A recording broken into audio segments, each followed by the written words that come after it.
Magandang araw po sa inyo mga boss, mga ma'am, mga sir. Meron po akong i-re-vlog na resort. Na-i-vlog ko na to a few months ago. Marami na nag-inquire, but unfortunately for whatever reason ay hindi po natuloy yung iba, at yung iba naman ay nag-aantay pa ng kanilang, budget. Hindi naman kasi ganun kabilis mag-produce ng pera. Tapos yung iba naman masyadong mababa yata yung tawad. Alright? Pareho pa rin yung price, ganun pa rin po yung offer ng owner. Pero this time, meron akong drone shots para mas makita ninyo yung vicinity ng resort, yung kanyang ganda mula doon sa bird's eye view. Okay? Again, i-re-vlog lang po natin itong place. Baka sakaling this time magkaroon tayo ng solid lead na buyer at mag-schedule lang po kayo ng visitation nyo anytime. Samahan po namin kayo dito. So, let's go. Alright.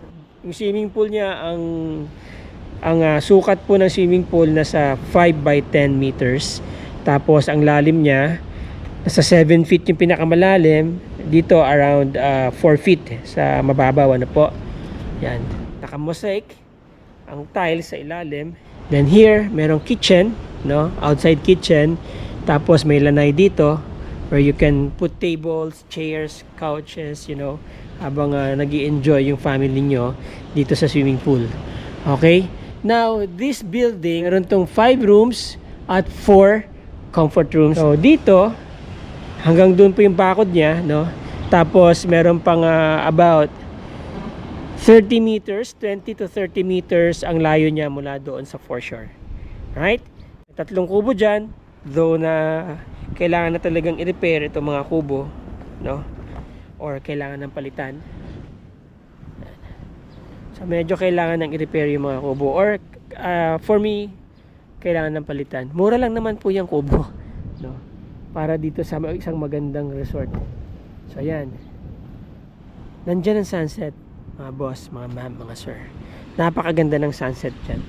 Kaya kung halimbawang nandun kayo sa bandang taas doon sa balcony na yon, talagang kitang-kita niyo yung kagandahan ng sunset. Alright. I think may pintuan dati dito, Okay? And then, bago po tayo pumasok sa loob, doon na tayo dadaan sa harap.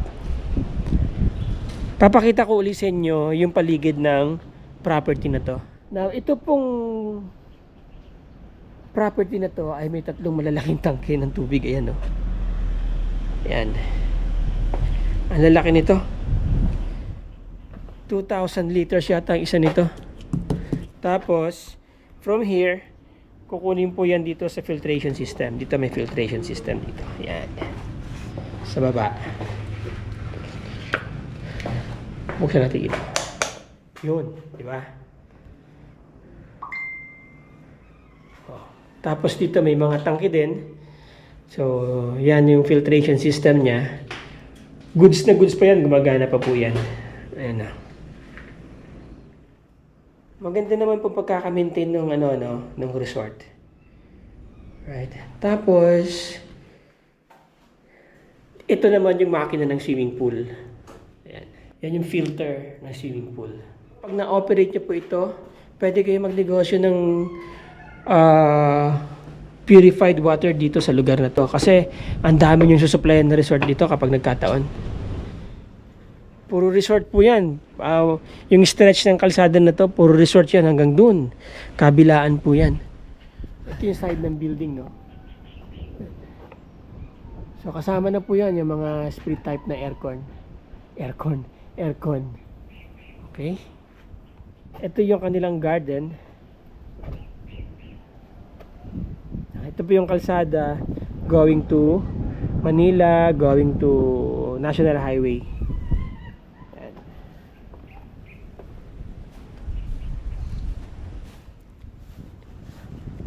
So as you see, elevated po ang property, naka-backfill talaga siya ng mataas. Makikita niyo yung approach ng driveway papunta dun sa garage, mataas, Ayan, ito yung kalsada. Right? So pinatambakan talaga to. Yun.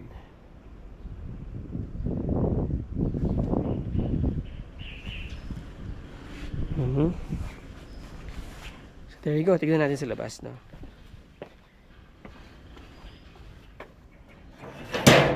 Stainless ang gate, no? Tapos kahoy ito. Right? So, ayan. Ito yung kalsada going to Manila. About 3.5 to 4 hours drive. Dito na kayo. Concrete road yan. Dire-diretso hanggang Manila yan. Maganda ang kalsada. Very accessible. Mayroong internet connection. May mga internet providers po dito. Maganda ang signal, no? Yan. Maganda ang bakod sa labas, di ba? Maganda ang driveway. Hindi madulas yan. Oh, as you see. Para siyang ano ba yan, tawag yan. Naka polka dots. Tapos naka ano, maliliit na pebbles itong pinaka driveway niya. Kasya dito dalawang sasakyan. Isang SUV, isang sedan, or dalawang SUV. Dalawang van, kasya dito yan. May provision na rin doon ng tubig para kung magka-car wash dito, no? And then here, mayroong hagdan dito, papunta rin doon sa beachfront. Right? Ito. So, ito mga 2 meters to mula dito sa bakod. Konkreto ang bakod dito sa gilid, no? Pero lang doon sa may beachfront. Ayan. Yun. So, doon tayo galing kanina. Right? Ayan. Ito yung kitchen, no? Mga banga yata ito na dinurog tapos dinikit nila dito. Then, mayroon kang countertop dito. Pwede ka maglagay ng high chair dyan, ano? Para pwedeng ano, alam niyo na, mag-minom, mag-breakfast, even mag-lunch. Have your meal here. And then yung kitchen. Yung mga cabinets dyan sa baba. Alright.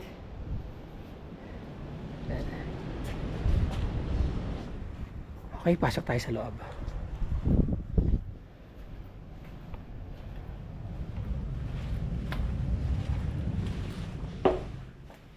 Then, may dalawang pintuan dito, no? Ito, papasok ng garahe.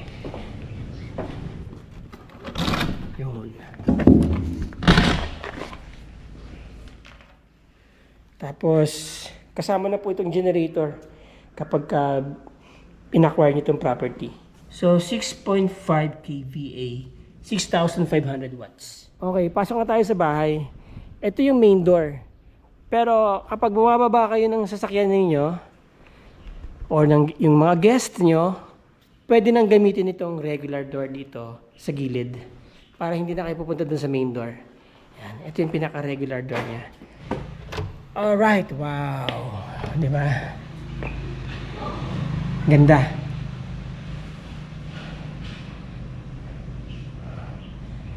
Kasama na po lahat yung gamit na yan, ano, kapag ka-in-acquire nyo itong property. Yan. Again, ayun yung main door. Right?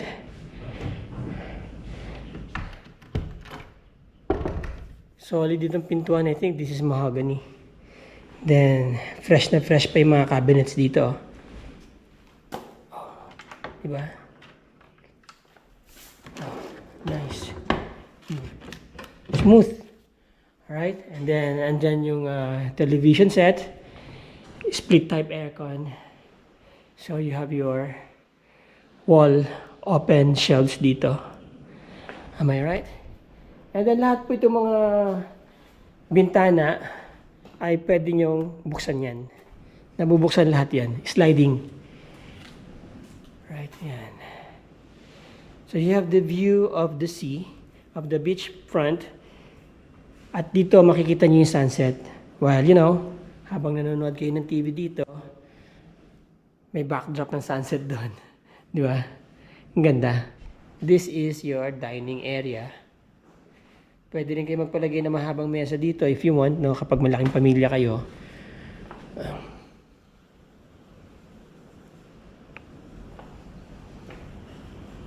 Ang ganda, ang ganda, ang ganda. Ang ganda talaga ng, ano na to, ng interior nitong building na to, ano. Pati yung pagkakagawa dito ng cabinetries, ng kanyang, yung kanyang formal kitchen.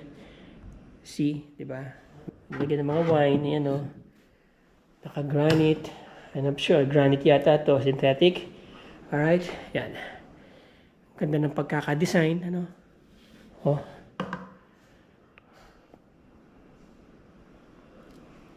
Then, kasama na to, cooking range. And then you have your range hood here. Alright, yan ang cabinets. Oh.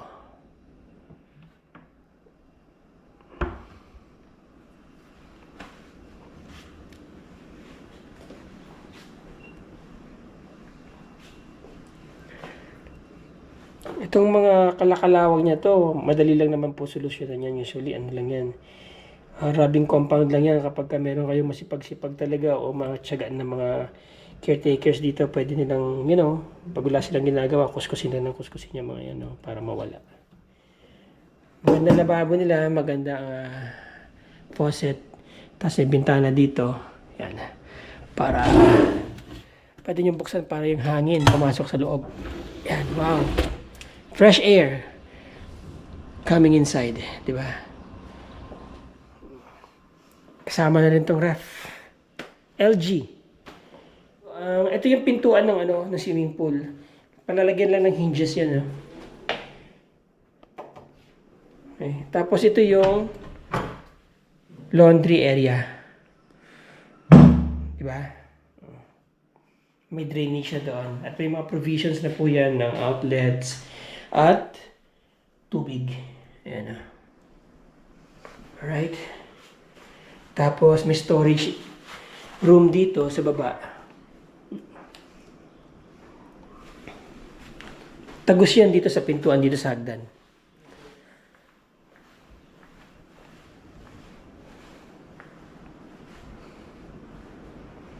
Yan, ito yun. Storage area. Yun. Okay. Akit tayo sa taas. Maliwanag ang bahay kasi as you see, ang daming bintana, oh. No? Oh.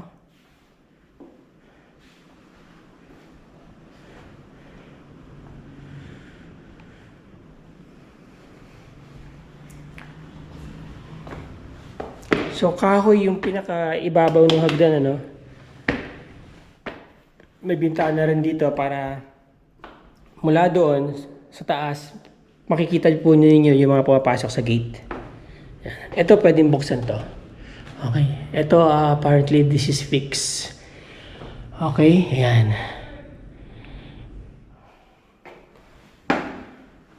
So stainless ng railings, tempered glass. Ang pinaka cover dito ng hagdan.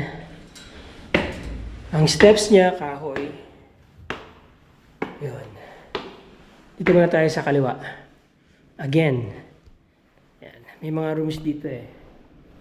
Yan. Pwede nyo rin gawing kwarto ito actually. Diba? Ayan na. So from here may view kayo ng mountain. Yan. Yun. Presko. Nandyan po ang sunrise. So kapag nagre-relax kayo, pagdating ng hapon, pwede kayong umupo dito. Kung gusto niyo magpa-araw, mga bandang 6, 7 ng umaga, pwede kayong tumambay dito. Having your morning coffee. Diba? Oh? Sarap tumira dito. Sarap tumira dito. Napakapayapa. Okay, yan. And then, may pintuan dito leading to nabubuksan ba? Anyway, hindi ko mabuksan, ano? Ayan. So, from this door, medyo mahirap siyang buksan, ano? Baka kasi kailangan lang ng konting, ano nito, langis. Merong balcony dito. Yun. Papunta doon sa harap. Alright. So may hallway siya. Siguro ito ay mga nasa 1.2 meters or 1.5. I think this is 1.2 meters mula dito. Ayan. Ito sa balcony. So ayan. Ito yung balcony. Naka-tempered glass to. Right. Para talagang meron kayong full view ng mountain range ng Kabanggan. Nandiyan ang National Highway. Yan, about 3 kilometers from here. National Highway na po yan. Dito papuntang Iba Zambales, doon papuntang Olongapo, all the way to Pampanga, up to Manila. Ganda, no? Yan. Tapos dito makikita niyo yung driveway papasok ng garahe. And then dito, may view kayo ng Capones Island, Camara Island. Nandun ang Pundakit. Isa sa mga sikat na resorts din dito sa Zambales. Okay? Now, ito is sliding door leading to another room. Pagpasok nyo, nandito ang mayroon ditong toilet and bathroom. Enclosed shower area, water closet and lavatory, and there's your vanity mirror. May magandang sampayan dito ng towels. Okay. Parang aluminum, no? Solid. And then yun nga, ang tiles niya ay hanggang doon sa edge ng kisame. So may exhaust fan dyan. Maganda ang ano ang shower area, sliding, no? Ayan, no? Oh. Yeah. Yun.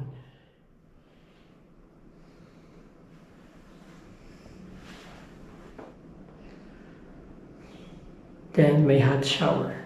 Alright. Konting ano lang to, konting touch up. Napakaganda na uli ng bahay na to. Actually, maganda na siya ngayon, ano? May konting touch up lang na kailangan gawin.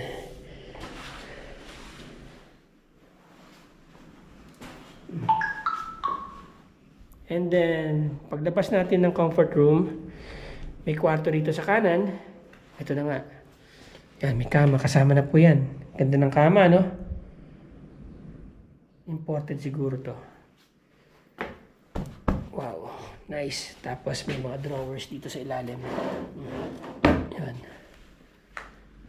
So, meron ulit view dito ng kabundukan.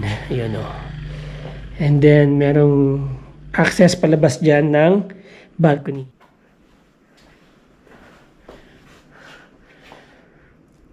Yan. Ang sarap magbakasyon grande dito sa bahay na to. Sa totoo lang. Diba? Ito na yung hagdan.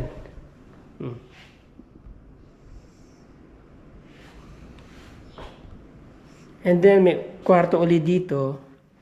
Yun. May built-in cabinet. Split type ang aircon. Another TV here. No? May sariling signal. Signal box. May bedside tables. Yan. Same yung kama, no? Ang ganda, oh. Kasama na po yan sa presyo. And then another window here. Na dito where you can also see the beauty of the mountain range of Kabanggan. Ayan. Nandiyan ang sunrise. So, iba-ibang buwan, iba-iba yung spot na nilalabasan ng sunrise. Alright? Ang ganda, no? Ang ganda ng kabundukan, no?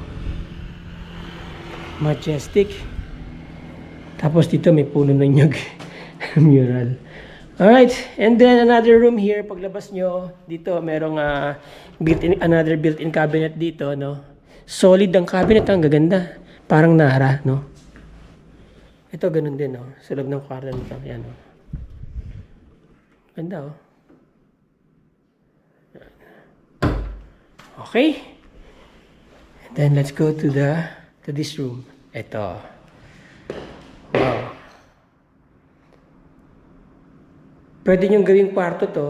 Pwede niyong gawing yoga room. Pwede niyong gawing gym, no? Pwedeng recreation room. Diba? Yan. May malaking salamin dito. Meron kayong view ng dagat. Very good lighting kasi natural lighting from the outside, no? Maganda. Kahit na may pagka-smoky glass yung kanyang glass. Yan. So ito na yung pinaka-terrace or balcony ng second floor. Ayun. As you see, may mga drainage na rin sa labas, no? Corrugated ang tiles. Kaya hindi siya madulas. Naka-tempered glass din. Yung pinaka perimeter niya. Right? Tapos yung room na to, ano to? Kahoy. Oo, kahoy siya.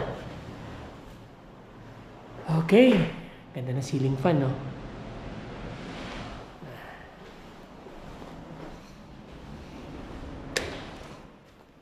Punta tayo sa master bedroom. Dito ang master bedroom, yan. Pagpasok niyo ng master bedroom, coming from the stair, meron ditong wardrobe area siguro to. Pwede magpalagay ng mga built-in cabinets dito. Yan, may maliit pang room mo. Diba? Salamin. Hello. Tapos, ganun din ang sahig niya, no? Kahoy. Ayan.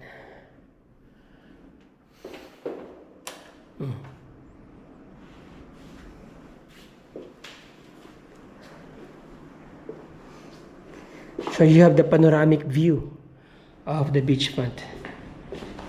Ito, merong saksakan dito. Ano to eh? Provision ng kuryente yata to, if I'm not mistaken. Oo, tama. Yan, pwede kayo magsaksak dyan. Yan ang kama. Split type aircon. Of course. Queen size bed. Right? May mga soft pillows dito. Yan. Magic pillows yata to. Okay. Diba? Mababa lang yung bintana nyo. Para talaga makita nyo yung as much as possible, ma-maximize nyo yung view ng dagat, no? Yan, no? So, alright. Bago tayo lumabas dyan, check muna natin itong master bedroom, ensuite, toilet, and bathroom. Alright. Wow. So, yan. Ang ganda talaga ng lugar na to. Ang ganda ng bahay na to. Ang ganda ng interior niya, no? Merong, what's this? Bathtub? Yeah. Pwede nyo buksan yung bintana dito. Habang naliligo kayo, di ba? Pwede nyo, buksan natin. Yun. Di ba? Meron kayong, masisilip ninyo yung sunset at saka yung dagat. Ayun. No? So, while having your moment here sa bathtub, di ba? Yan.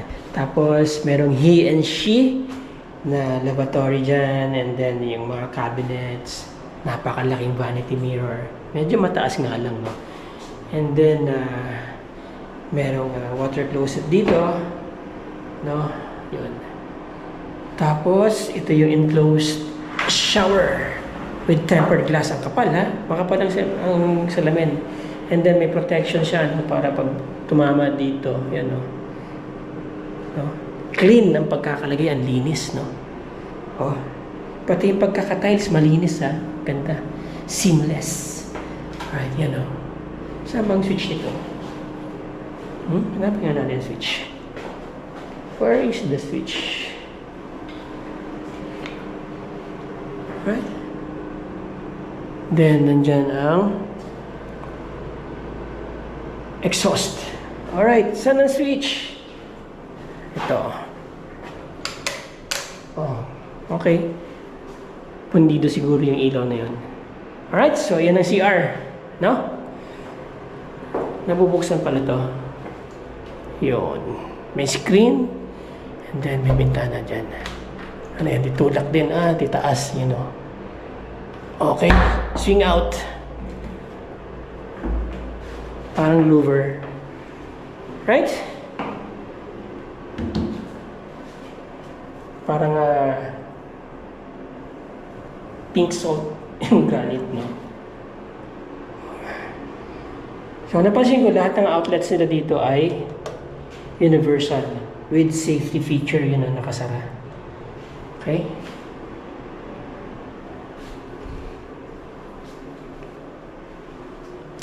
So, ito, nagbibigay ito ng kakaibang liwanag dito sa loob ng CR. Kaya maski patay ang ilaw, ayan o, maliwanag siya, di ba? Light coming from the outside. Yan. Okay. Medyo kailangan lang talagang maintain. Kapag nasa tabi kayo ng dagat, mga boss, mga ma'am, mga sir, kailangan nyo talagang from time to time ay may kumukuting-ting ng mga yan, yung mga maliliit na bagay na yan, yung mga rollers nya, para lagi nasa tip-top shape yung inyong bahay. Ang ganda, oh. Yan. So yan, pagka walang ginagawa yung mga tao, wala silang gagawin kundi yan. Magkakukuting-ting-kuting-ting. Yan. Diba? Tirahin ng rubbing compound, maglagay ng mga langis, check yung mga outlets, kung okay pa ba.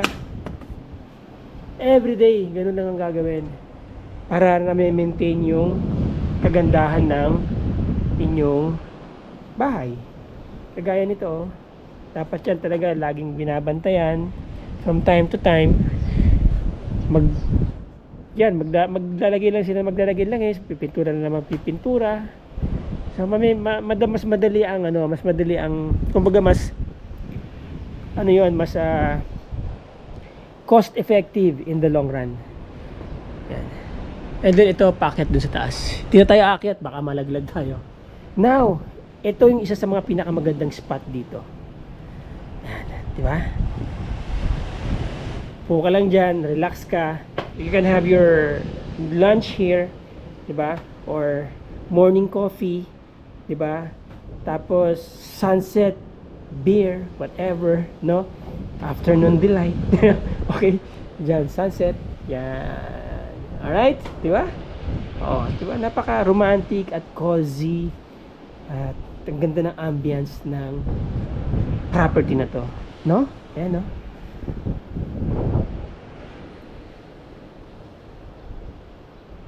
Pangarap to, pangarap. No? This property could be your dream come true.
Now, this property, mga boss, mga ma'am, mga sir, is selling for 28 million pesos.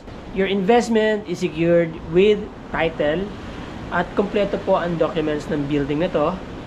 Meron kayong accretion na another 500 square meters. By the way, yung title po, yung nasa title is 500 square meters. Plus, you have 500 square meters na accretion. Kung interesado po kayo sa property na to, tawagan nyo ako. Kontakin nyo po ako dyan sa aking WhatsApp, Viber, Globe, sa aking email ad. Nandyan din po yung aking Facebook link para makontak nyo ako sa Messenger. Click nyo lang po yung Facebook link sa description below kung naka-cellphone kayo. Kung nanonood kayo ng TV, click nyo lang po dito sa bandang kanan nyo, no? Click nyo lang po yung title dyan sa bandang kaliwa.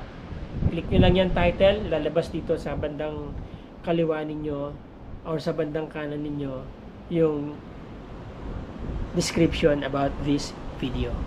Okay? Again, maraming salamat po mga boss, mga ma'am, mga sir. Medyo mababa energy ko ngayon kasi napagod ako kahapon, daming kinontent kahapon. Alright? And I hope kung meron po kayong ibang katanungan for further inquiries, details about this property, get in touch. Maraming salamat po. Ciao.